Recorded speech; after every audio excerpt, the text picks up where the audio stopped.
Aleluia. A paz do Senhor, meus irmãos. A paz do Senhor, meus irmãos. Eu confesso que hoje eu estou um pouco nervoso, porque é a primeira vez que eu vou ministrar a palavra do Senhor, agora como um dos pastores da Igreja Casa de Oração. Aleluia, louvado seja Deus. Então eu confesso que eu estou nervoso de verdade. Parece que eu estou pregando pela primeira vez aqui. Então eu peço, por gentileza, que vocês tenham muita paciência comigo, em nome de Jesus, amém? Bom, eu vou pedir gentilmente que você abra a sua Bíblia no livro de Lucas. Enquanto você procura, eu gostaria de agradecer a Deus por esta oportunidade de mais uma vez poder ministrar, compartilhar a palavra dele aos meus irmãos. Gostaria também de agradecer a todos vocês pela oportunidade de sempre. O resultado não é só meu, o resultado é nosso, amém? Lucas capítulo 22, em nome de Jesus. Lucas capítulo 22, nós vamos ler do versículo 39 até o versículo 43. Enquanto você vai se localizando, vai glorificando o nome do Senhor. Enquanto você vai glorificando, vai dizendo: Senhor, obrigado pelo Senhor ter me trago à sua casa. Aleluia, glória ao nome do Senhor Jesus. Quantos acharam? Diga amém. E o texto diz assim, o epígrafo diz assim: Jesus no Getsêmani. Versículo 39. E, saindo, foi, como costumava, para o Monte das Oliveiras. E também os seus discípulos o seguiram.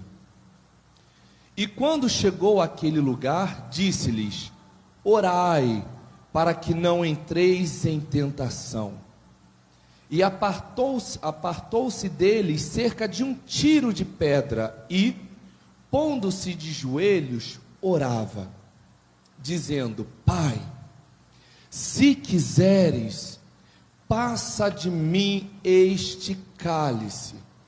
Todavia, não se faça a minha vontade, mas a tua vontade. E apareceu-lhe um anjo do céu que o fortalecia. Aleluias, glória a Deus. Eu vou ler novamente esses mesmos versículos e vou pedir que em determinados momentos você possa completar a leitura para mim, amém? E diz assim, no versículo 39, e saindo foi como costumava, como costumava, para o Monte das Oliveiras, e também os seus discípulos o seguiram. E quando chegou àquele lugar, disse-lhes: orai, para que não entreis em tentação. E apartou-se deles cerca de um tiro de pedra, e pondo-se de joelho orava, dizendo: Pai, se quiseres, passe de mim este. Todavia, não se faça a minha vontade, mas a sua vontade. E apareceu-lhe um anjo do céu que o confortou, que o fortalecia, que o sustentou. Feche seus olhos, encurve a sua cabeça. Senhor Jesus, nós queremos, ó Deus, te agradecer por esta palavra, crendo, ó Deus, Senhor, fielmente, que o Senhor há de falar com cada um de nós. Senhor, que em nome de Jesus não haja dificuldade de entendermos aquilo que o Senhor tem para nós nesta noite. Que seja uma palavra de estrutura, que seja uma palavra de entendimento, que seja uma palavra de transformação, que seja uma palavra de libertação, que seja uma palavra que verdadeiramente possa alimentar a tua igreja, Senhor. Não um alimento fast food, mas um alimento que verdadeiramente, ó Deus, possa ser entranhado alinhado em nosso espírito, em nossa alma, aleluia, em nosso corpo, em nossa mente, em nosso coração. Senhor, que essa palavra em nome de Jesus venha, Senhor, ser uma base para fortalecimento da nossa fé, uma base, ó Deus, para a estruturação da nossa caminhada contigo. Senhor, em nome de Jesus eu te peço, ó Deus, que através da tua graça, que através da tua misericórdia, o teu Espírito possa ministrar, ó Deus, sobre nossas vidas nesta noite, em nome de Jesus, em nome de Jesus. E a igreja diga amém. Aleluias. Eu vou pedir a sua voz emprestada agora, eu vou pedir que você ministre sobre a vida do seu irmão ao lado. Se você souber o nome dele, melhor ainda, já pronuncia o nome dele. Mas eu preciso que você faça isso com fé. Eu preciso que você faça isso acreditando. Não importa se o irmão que está do seu lado vai ou não acreditar. O importante é que no momento da liberação, você acredite. Você esteja alinhado com os céus. Joy, isso é possível? É possível. Quando eu libero uma palavra, não importa se você vai crer. O importante é que eu creio. E eu tenho respaldo na palavra para isso. A gente lembra do que aconteceu entre Eliseu e a sunamita. A sunamita, ela não acreditava que ela teria a possibilidade de gerar um filho, porque a realidade dela era uma realidade de impossibilidade, mas regido por Deus, Eliseu liberou uma palavra sobre a vida dela. E talvez você possa pensar, mas Joy, a fé vem pelo ouvir, então é bem provável que ao decorrer dos meses, ela possa ter crido. Mas e se eu te disser que lá em Ezequiel 37, Ezequiel profetizou para um vale que estava seco, não possuía vida, ou seja, não teve ninguém para ouvir Ezequiel profetizando, e Deus falou, profetiza, eu te dou autoridade para profetizar sobre esse vale, e quando você abrir a sua boca e profetizar, os céus responderão a teu favor. Então hoje você vai pegar na mão do seu irmão, se você souber o nome dele, fala o nome dele, pronuncie o nome dele, e você vai falar, meu irmão, enquanto Deus não responde, Ele te sustenta, Ele te sustenta, Ele te sustenta, Ele te sustenta, Ele te sustenta. Aleluia, o Senhor pode estar em silêncio, mas no momento do silêncio de Deus, Ele te sustenta, Ele tem a provisão para a sua vida. Aleluias, glória a Deus. Meus irmãos, o texto que nós lemos é um daqueles textos que atestam que Jesus, o nosso Senhor, na sua passagem entre nós, Ele foi tanto homem quanto Deus. Para os estudantes do mini seminário que nós tivemos aqui na Icona, vocês hão de se lembrar que a natureza de Jesus foi uma natureza especial, foi uma natureza diferenciada. Jesus, ele foi 100% homem, e Jesus, ele foi 100% Deus. E essa natureza, a teologia nomina como união hipostática. Ou seja, Jesus, ele não era 50% homem ou 50% Deus. Não, Jesus, ele era 100% homem e 100% Deus. Joy, eu não entendi. Você vai entender quando você lembrar que Jesus, ele sentia fome. Quando ele sentiu fome, ele estava sendo homem. Mas lá no monte, quando ele multiplicou os pães e os peixes, ele estava sendo Deus. Aleluia. Quando Jesus estava dormindo na proa do barco na primeira tempestade, ele estava sendo o homem. Mas quando no mesmo capítulo ele se levanta e dá ordem para que o vento e o mar se calassem, ele estava sendo Deus. Aleluia. Aleluia. Quando Jesus, ele sente sede no Calvário, quando ele foi crucificado, que ele disse que estava com sede, e o soldado dá vinagre para ele, ele estava sendo homem. Mas quando ele ressuscita ao terceiro dia, aleluia, ele estava provando para o mundo que ele era Deus. Ele era Deus. Esse capítulo, meus irmãos, é um capítulo que fala sobre a prévia da crucificação. É um capítulo que fala sobre um dos maiores momentos de dor que Jesus sentiu. Jesus, sendo Deus e sendo homem, como Deus ele já era onisciente, ou seja, ele já sabia de tudo que estava por vir. Ele já sabia da dor que o seu corpo sentiria ao ser cravado na cruz. Ele já sabia da humilhação que ele passaria ao ser cuspido. Ele já sabia de todas aquelas maldades, todas aquelas transgressões que o povo faria com ele. Ou seja, Jesus seria cuspido, crucificado, humilhado. Jesus seria chicoteado. Jesus receberia uma coroa de espinhos. Então preste atenção, ao mesmo ponto que Jesus Deus era onisciente e sabia de tudo que iria acontecer, o Jesus homem temeu. O Jesus homem, ele ficou aflito. O Jesus homem, ele ficou apreensivo. O Jesus homem, ele ficou completamente transtornado. O Jesus homem, ele ficou completamente receoso, a ponto de chegar no capítulo que nós identificamos aqui. No versículo 39, a palavra diz assim: e saindo foi, como costumava, para o Monte das Oliveiras, e também os seus discípulos o seguia. Já no versículo 40 diz assim: quando chegou àquele lugar, disseram-lhes: orai, para que não entreis em tentação. Jesus ele vai para o Monte das Oliveiras, e os seus discípulos o seguem. Se nós analisarmos os outros evangelhos, os evangelhos sinóticos, nós vamos perceber que em um determinado momento, já no Monte das Oliveiras, Jesus fala para a maioria dos seus discípulos: ficai aqui, porque eu vou orar. Quando Jesus se ausenta, Jesus leva 3 de seus discípulos com ele, a saber, Pedro, Tiago e João. Quando eu olho para Pedro, Tiago e João, eu lembro que é um trio muito famoso, um trio que estava no momento da primeira pesca maravilhosa, quando Jesus então chama Pedro. Lá estava Pedro, Tiago e João.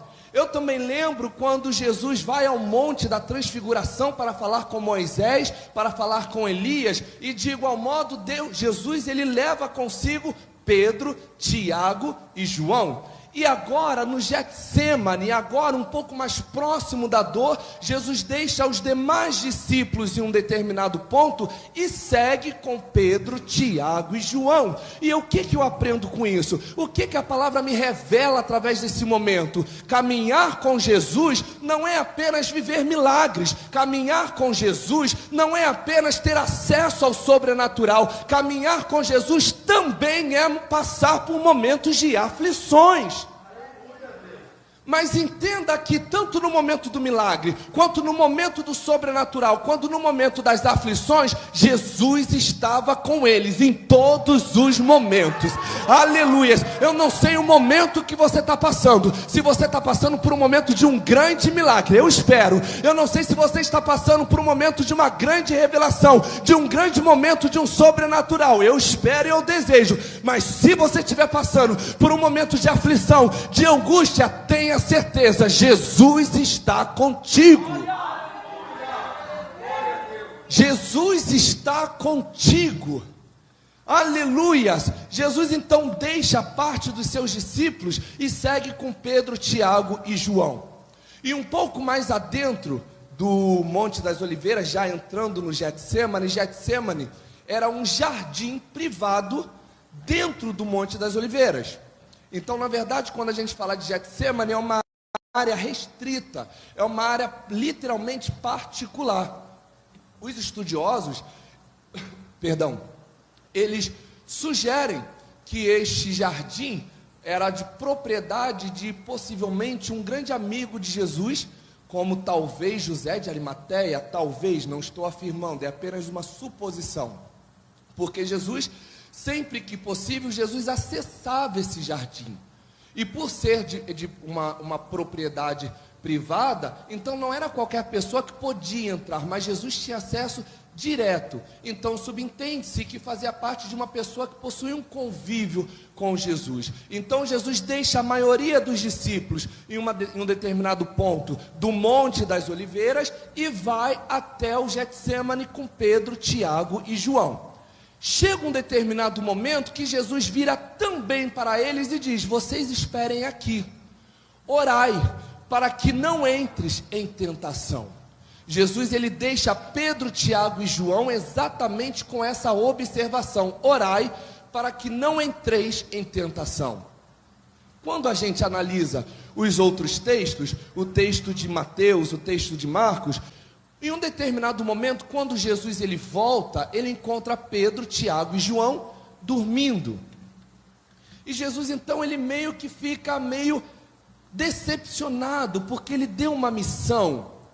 Jesus ele fica meio que decepcionado, porque ele colocou Pedro, Tiago e João dentro de um propósito. Ele fica um pouco decepcionado, porque ele contava de certa forma com a vigilância de Pedro, Tiago e João. E quando Jesus volta, ainda envolvido por aquela angústia, que ele vê Pedro, Tiago e João dormindo, ele praticamente fica meio que irado. Ele levanta e diz: acordem, vocês não conseguem vigiar nem por uma hora comigo. Perceba que aqui Jesus não está dizendo: vocês não conseguem vigiar nem por uma hora, ou seja, particular deles. Aqui Jesus está falando comigo. Jesus estava convidando eles a participar com ele. Vocês não conseguem vigiar nem uma hora, orar nem uma hora comigo. Daí então Jesus se ausenta e volta a orar, e eles voltam a dormir. Jesus volta, encontra eles dormindo, mas dessa vez Jesus não fala nada. Jesus volta a orar. E depois Jesus volta e diz: levanta, porque já é chegada a hora. O Filho do Homem será entregue. Só que perceba que durante 3 vezes os discípulos dormiram. Durante 3 vezes Jesus veio e os viu dormindo, ou seja, os viu caindo em tentação. E daí você pode dizer: mas Joey, como assim tentação? Eu não vejo Pedro fumando, eu não vejo Tiago se prostituindo, eu não vejo Pedro, João e Tiago, isso, Pedro de repente se corrompendo com pornografia. Entenda que aqui, quando Jesus diz: vigiai e orai para que não entre em tentação, é Jesus dizendo: vigie e ore para que a sua carne não te domine.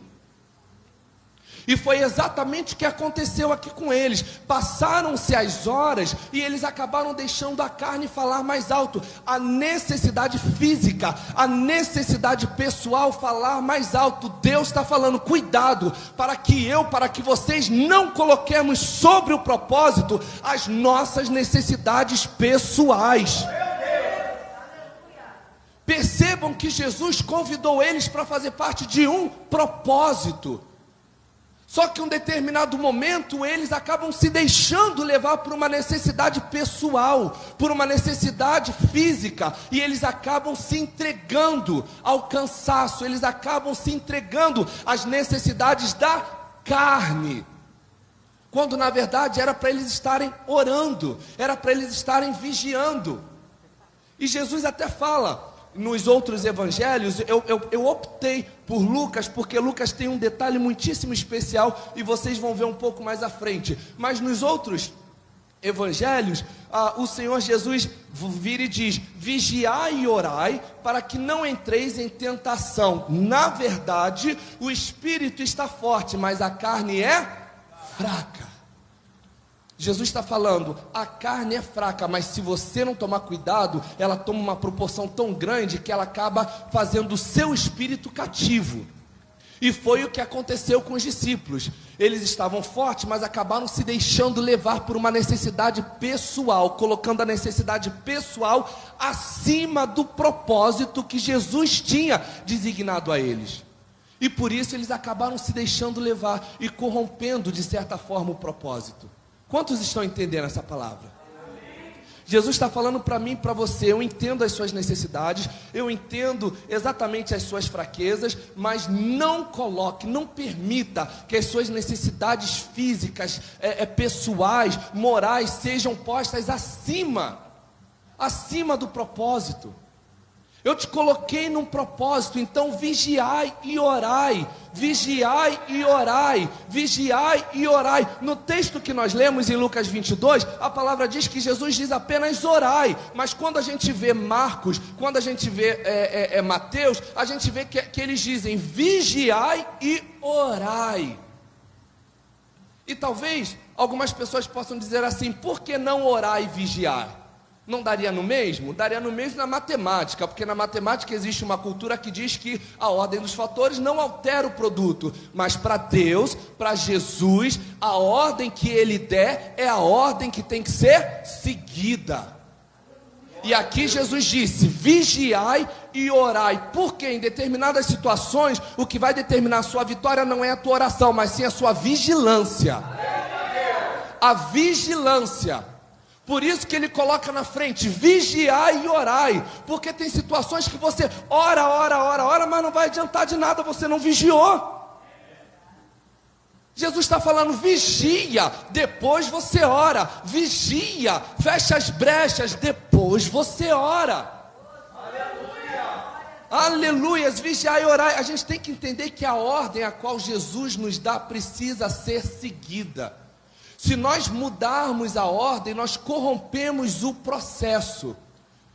Joy, me explica um pouco mais, eu gosto muito de falar sobre isso. Elias, em 1 Reis 18, quando ele vai lá combater os profetas de Baal, chega o momento de Elias, no 1 Reis 18, no versículo 30, ele vai lá e repara o altar do Senhor, e no versículo 38, o fogo do Senhor cai. Então veja que primeiro Elias reparou o altar, para depois pedir fogo do céu. Só que tem gente que quer ver fogo cair do céu sem reparar o altar. Deus está falando: siga a ordem, e a ordem é: repara o teu altar, para depois você ver fogo caindo dos céus.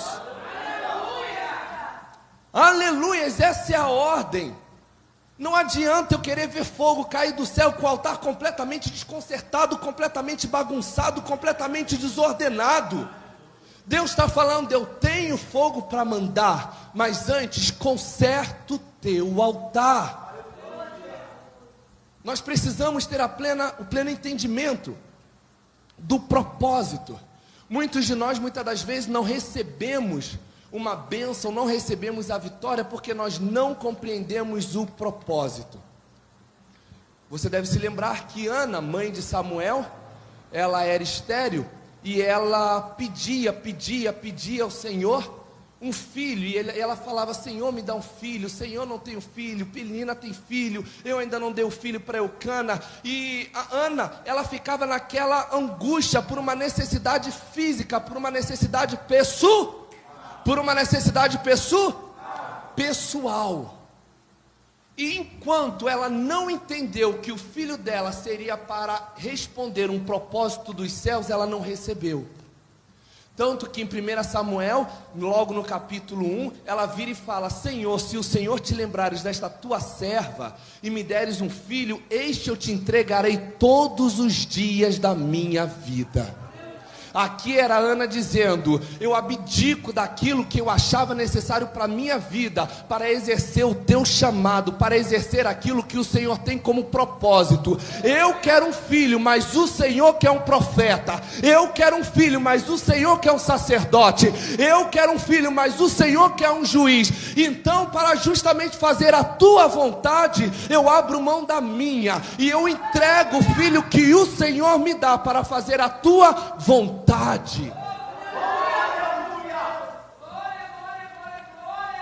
E é muito difícil abrirmos mão daquilo que nós queremos para fazer a vontade de Deus. É muito difícil. É muito difícil porque, como eu disse, é algo que nos sacia. É algo que nos agrada, é uma necessidade às vezes física, psicológica, sexual, financeira, emocional, são necessidades que nós temos que nos cegam e nos desvirtuam completamente dos propósitos de Deus, nos desvirtuam completamente daquilo que o Senhor tem para nós. Quantos estão compreendendo essa palavra, meus irmãos? Aleluias, glória ao nome do Senhor. Sendo assim, então, Jesus, ele apartou-se deles cerca de um tiro de pedra, e pondo-se de joelhos, orava. Aqui nós vemos Jesus nos dando uma lição. E que lição é essa? No momento de angústia, ore. No momento de angústia, não vá para o Facebook. No momento de angústia, não vá falar com quem não pode solucionar o seu problema. Jesus aqui, ele poderia muito bem se assentar com todos os seus discípulos e ficar se abrindo para os seus discípulos. Mas não, Jesus, ele foi na certeira, ele foi falar com o Pai. Quando a gente olha para os evangelhos, nós vemos que a todo momento Jesus orava, Jesus se ausentava para orar, Jesus ia para o deserto, Jesus ia para o monte, Jesus ia para o telhado, Jesus se ausentava no jardim, a todo momento Jesus ia orar. E justamente o processo da oração é que fortalecia o Espírito de Jesus.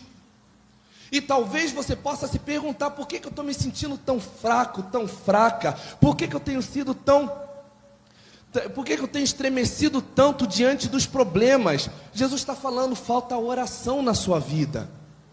Oração é falar com o Pai, oração é se relacionar, oração é uma conversa, oração é aquele momento a qual só tem você e Deus ali, você se abre para Deus e Ele começa a ministrar sobre a sua vida. O próprio Senhor Jesus, ele disse em Mateus 6,6, quando quiseres pedir algo ao seu Pai, entra no teu quarto e fecha a porta, que Ele, no oculto, Ele te ouvirá. E você pode dizer: mas Joey, aqui Jesus, ele não estava no quarto, ele estava num jardim. Quando Jesus fala quarto, Jesus se refere a um momento de intimidade, porque no quarto, que todos nós temos um momento de... mas ele não estava num quarto, ele não tinha como fechar as portas. Quando Jesus fala sobre o fechar das portas, Jesus está falando sobre o fechar das brechas. Então Jesus está falando, quando você quiser pedir algo ao teu Senhor, pedir algo ao Pai, entra no teu momento de intimidade, não importa onde você está. Se você está no trabalho, vai no banheiro, vai ali no banheiro, ali um pouquinho, ora ali ao Senhor. Se você está dirigindo, quando o sinal fechar, levanta um clamor ali de 1 minuto, de 30 segundos ao Senhor. Se você está lavando a louça, vai orando ao Senhor. Se você está dando uma pausa na faculdade, vai orando ao Senhor, porque é isso que vai te fortalecer. Aleluia! Não há outro caminho senão a oração. Não há outro caminho. Aleluias! Glória ao nome do Senhor Jesus. Quantos estão entendendo essa mensagem, meus irmãos? A própria palavra diz que Jesus foi orar, ou seja, ele foi fazer aquilo que ele costumava fazer. Logo no capítulo 39, a palavra diz isso: e saindo foi como costumava. Então aqui a gente não vê Jesus indo orar por desespero, a gente vê Jesus indo orar porque ele costumava orar. Independente de estar chovendo ou sol, Jesus costumava orar. Independente dele, da nossa situação, trazendo para a nossa realidade, independente dele estar com dinheiro para o Uber ou não, Jesus costumava, independente do laudo estar favorável ou não, Jesus costumava, independente do relacionamento estar em paz ou não, Jesus costumava, e isso dava a ele autoridade e poder. Nos diversos momentos, quando você vê os problemas se apresentando diante de Jesus, você não vê Jesus subindo ao monte. Por exemplo, eu já falei isso aqui algumas semanas atrás, no momento da tempestade, quando os discípulos acordam Jesus, para acalmar aquela tempestade, ele não foi se ajoelhar para orar, ele não foi subir um monte para clamar, não. Por quê? Porque a vida de oração com o Pai já estava em dia. Então Jesus, ele já tinha a autoridade do Espírito para simplesmente levantar a qualquer momento e repreender. Aleluia. Talvez você não esteja entendendo, o Senhor está falando, os problemas estão vindo sobre a sua vida, é porque você não tem autoridade, e se você não tem autoridade, é porque você não está numa constância de oração. Ore, busque, medite na palavra, se espelhe na palavra, se alimente da palavra. Quando o gigante se levantar à sua frente, você terá autoridade para dizer: você vem contra mim com espadas e escudos, mas eu vou contra você, sobre o nome do Senhor dos Exércitos. Aleluias, aleluias, aleluia, Jesus. Daí então no versículo 42, Jesus orando, ele diz: Pai, aleluias, se queres, passa de mim este cálice, todavia não se faça a minha vontade, mas a tua. Aqui Jesus ele estava praticando, Jesus estava trazendo para a realidade aquilo que em capítulos atrás ele tinha ensinado. E o que Jesus ensinou? Em Mateus capítulo 6 nós vamos ver que Jesus ensinou uma linda oração para todos nós. Oração essa nominada como Pai Nosso. E o Pai Nosso começa assim: Pai Nosso que estás nos céus, santificado seja o teu nome. Venha o teu reino, seja feita a tua vontade. Entenda que esse versículo, quando ele diz: Pai, se queres, passe de mim este cálice, todavia não faça a minha vontade, mas a tua. Aqui era um conflito de carne e espírito. Jesus, homem, ele estava pedindo para que, se fosse possível, o cálice fosse passado, mas o Jesus Deus, o Jesus Espírito estava dizendo: mas sobretudo faça a tua vontade.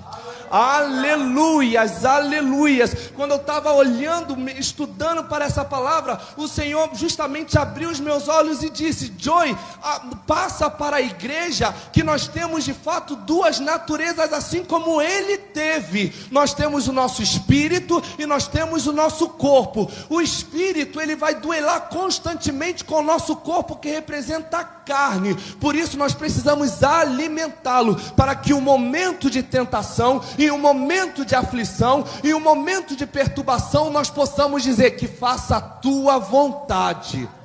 A tua vontade. Quantos de nós em alguns momentos já não pediu ao Senhor: Senhor, se puder, tira isso do meu caminho, tira fulana do meu caminho.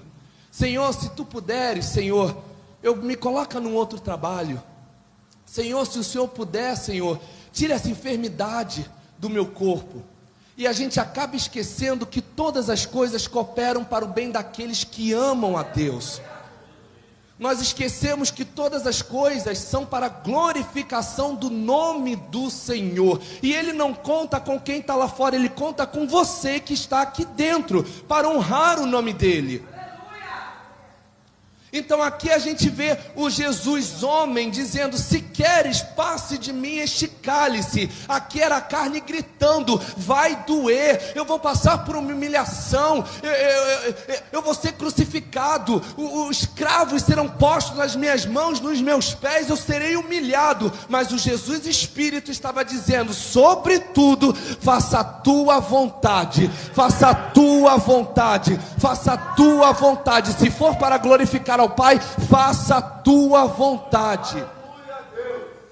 Em outras palavras, aqui era Jesus dizendo: Pai, já que não é possível, conta comigo, eu estou aqui para o que der e vier.